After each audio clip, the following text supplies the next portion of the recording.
क्रांतिकारियों को जोहार। आप सभी हमारे स्वाभिमान और हक अधिकार की लड़ाई लड़ रहे हैं, इसलिए आप सभी क्रांतिकारी हुए। आज हमें अनुसूचित क्षेत्र आरक्षण मोर्चा के बिना तले हमारे अधिकारों की लड़ाई के लिए हम बांसवाड़ा की धरती पर इकट्ठे हुए हैं और मुझे जो टॉपिक दिया गया है या मैं जिस पर बोलना चाह रहा हूं, प्रशासनिक सेवाओं के बारे में। प्रशासनिक सेवाओं में अनुसूचित क्षेत्र में कितना आरक्षण होना चाहिए और अभी तक जितनी भर्तियां हुई है उन भर्तियों में हमें अनुसूचित क्षेत्र के रहने वाले ट्राइब्स को कितनी नौकरियां मिली है, इसको मैंने डेटा कलेक्शन किया। I collected data since 2010 to 2024, तो मैं आपके सामने रखना चाहूंगा। 2010 के अंदर व्याख्याता भर्ती आई, उस भर्ती के अंदर 1000 पद हुए। 2010 के अंदर व्याख्याता भर्ती आई, उसके अंदर 1000 पद हुए और हमें 120 12% के हिसाब से हमें कितने पद मिले?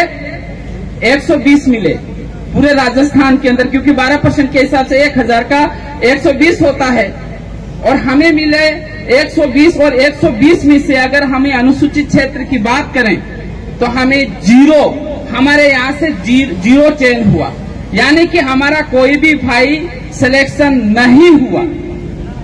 1000 की भर्ती और उसमें से भी 120 की भर्ती में हमें एक भी चयन नहीं हुआ। 2011 के अंदर 1600 पद आए, पूरे राजस्थान की बात कर रहा हूं। लेक्चरार के अंदर 1600 पद आए और 1600 में से 12% के हिसाब से हम ट्राइबल को मिले थे राजस्थान के अंदर 192 पद।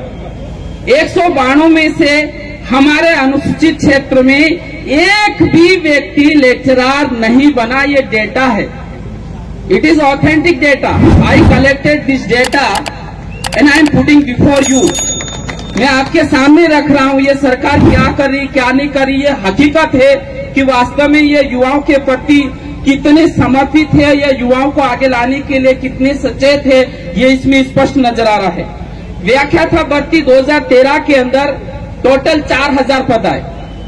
व्याख्याता भर्ती लेक्चरर भर्ती 2013 के अंदर पूरे राजस्थान के अंदर टोटल 4000 पद हुए और 4000 के हिसाब से हमें एसटी को टोटल 480 मिले, 480। लेकिन अगर अनुसूचित क्षेत्र का प्रदर्शन देखा जाए, अनुसूचित क्षेत्र already the district Udaipur, Pratapgarh, Banswara, Dungarpur, Sirohi, these districts are called the scheduled districts. In this district nobody is selected in 2013 recruitment. कोई भी बंदा यहाँ से सिलेक्शन नहीं हुआ। हम उच्च प्रशासनिक सेवाओं में हमें 6.5 की मांग क्यों कर रहे हैं? क्योंकि अभी तक जितना भी रिकॉर्ड देखा जा रहा है उस रिकॉर्ड में हमारे साथियों का सिलेक्शन नहीं हो रहा है। और 2015 के अंदर टोटल 13,000 की वैकेंसी आई। 2015 के अंदर टोटल कितनी वैकेंसी आई?